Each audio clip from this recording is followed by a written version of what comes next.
Hello everyone and welcome back to another Webcomic Wednesday, and I gotta say, I'm finally starting to scrape the bottom of the barrel with the number of webcomics that I've read.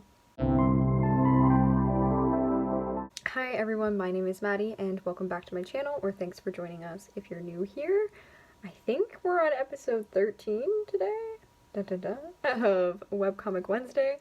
I do still have a number of webcomics left, but I'm starting to get to some slimmer pickings when I'm trying to figure out what I want to talk about each week, which is exciting, but also a little sad. So as always, if you have any recommendations, leave them down below and I'll try and take a look so I can keep this series going for as long as I can.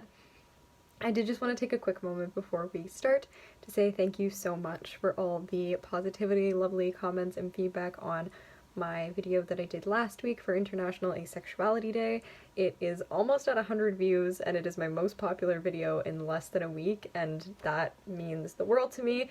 That something that I've decided to share with you all is really resonating with people, so I just wanted to just say a big thank you for that. Today we're going to be talking about Charity Case, which is by Malacandrix, and it updates on Mondays and Thursdays. You get one page each day, and it's not complete. I think we're on episode, I don't know, chapter 4 or 5 now, I think. I could be wrong. But the premise of this comic is aspiring musician Julian finds himself relying on the charity of others to get his life back together, but the feelings he's developing for his new housemates threaten to tear it all apart. Charity Case is a polyamorous romance with a side helping of found families.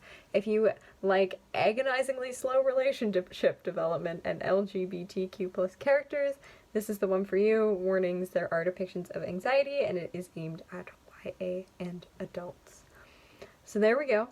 That's what we have. So to dive a little bit more into the plot, yes, so Julian is an aspiring musician. He's kind of trying to find his place in the world, and as a result he ends up having to move out of his house, trying to find somewhere new, and he finds a place to live with Marnie and Roman, who are a couple and who also just so happen to play music. On top of that, there's also his relationship with his, I don't really know if they're like his, I think they're like his manager, agent, teachers, it's not really quite clear, Sylvia and Jerry, who are a married couple, and they are adorable, very sweet, we love them. So far it's really been a story about Julian trying to find himself and trying to get back on his feet.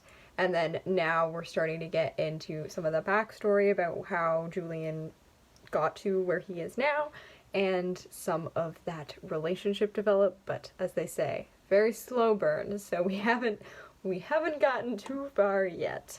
To dive a little bit more into the characters, so we have Julian, who is the main character, and he's on the struggle bus sometimes. He's really trying to figure out who he is, find a place, and find a voice for his music. And one of the things about Julian that I really relate to is he really struggles with trying to ask for help.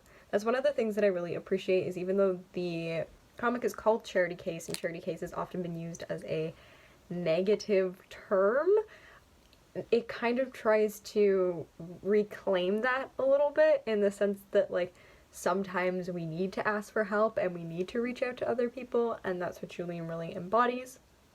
As well as I appreciate the fact that Julian doesn't have it all together. I think a lot of times romances focus on teenagers to like people in university, and for some reason they seem to have like a very good handle on life, and sometimes I'm like, you should be more of a disaster.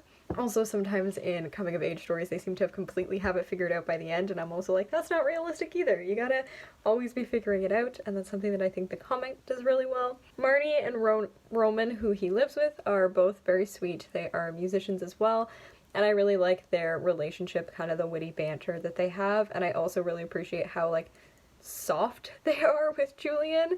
Not like that they handle him with kids' gloves necessarily, but there's a scene where they go out shopping and all Julian buys is ramen, and they're like, dude, we gotta help you eat some food that's actually going to look after your nutritional well-being.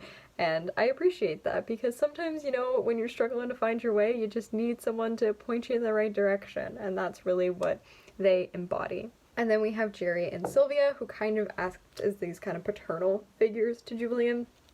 Jerry, she's a lot more hesitant about it. I think she's soft at heart, but she ends up being like, oh, I don't want to help you, or like, why are you making me take on all this stuff? She's very sassy, whereas Sylvia is very much like open with her kindness, open doors, like whatever you need, we're gonna be here for you. So they really balance each other out, and they're kind of like push and pull relationship dynamics with one another also really complement each other in that way. I love any time when a character is able to find adults who like actually genuinely care and take care of them, so it's lovely that we have two characters who embody that very idea. Things that I love about this comic. Okay, one thing that I do want to touch on is the fact that it is a polyamorous romance, even though where we are in the comic right now we haven't gotten to the polyamorous romance, but I just want to give a little shout out to that because that's not something that gets represented very much, if at all, within literature, so it's really amazing to see that get represented. I talked a bit about this in my video about being asexual and being a reader, is this idea of amatonormativity, which is kind of this assumption that basically everyone wants to be in a relationship and that's something that people should strive for, and that's also based off not only a heteronormative ideal where it looks at like a straight cis man cis woman relationship, but also an ideal that focuses on monogamy. And I think that it is totally and completely possible to have an incredibly healthy polyamorous relationship, and that has to do with a lot with like being open with communication and your partner and recognizing what you both need from that relationship. So I think just the fact that this comic is going that way to give us a little bit more of that representation is amazing, and as something I've touched on before, webcomics have a lot more freedom in that exploration, and because of that it means that we get to read this really awesome, great representation completely for free, but throw them some support if you can. This is a comic that I do support on Patreon. I think it's like $1 a month, you get to see the pages in advance, so that's very kind of the creator to be that generous with us. Something else that I do love in this comic is music. I am a musician myself, so anytime I can read about music, I love it. You can very much tell if the person writing it is a musician or not. I have this with TV shows a lot where, because I play violin, there's a lot of times that they just hand a violin to someone and they're like, just, you know, like pretend. And it's like, that's not, none of that is how that is supposed to look. Your like fingers are on the complete wrong, like none of this makes sense, and it's really aggravating. So they do a really good job throughout this comic of actually understanding how music and the music industry works, and I appreciate that a lot. The other thing that I love is Julian's sense of fashion. He's got these stellar outfits that he's just busting out everywhere. I think, in fact, all of the characters do, and it's just phenomenal. I love it. We love the character design. In fact, the whole art style has a little bit of a, I guess, fuzzy aspect is the way that I would describe it. Like, it doesn't really use sharp defining lines for a lot of the things, which is a different type of art style than I see in a lot of webcomics, and it's really fresh and new, and I like it. This is one of the things that I love about webcomics and about literature and everything, is you can have so many different people all creating, you know, webcomics or novels or something like that, and everyone takes it differently and everyone brings something new and fresh to it, and that is definitely something that Charity Case has to offer. So yeah, I think that's everything that I have to say about Charity Case. As always, I will link everywhere to read it down below. I think it is, I've read it on Tapas, but I believe it also has its own Tumblr site, and I think it's on Webtoons as well. So if you want to check it out, all that information will be down below. Otherwise, if you've read this series, or if you read this series, let me know what you think about it, and leave some recommendations if you have some, so we can keep this series going. Otherwise, I'm hoping to have another video out to you guys this weekend, and yeah, that's it. My Goodreads and art Instagram will be linked below, and make sure you subscribe and ring that bell to get notifications so that you can hear about when I post a new video.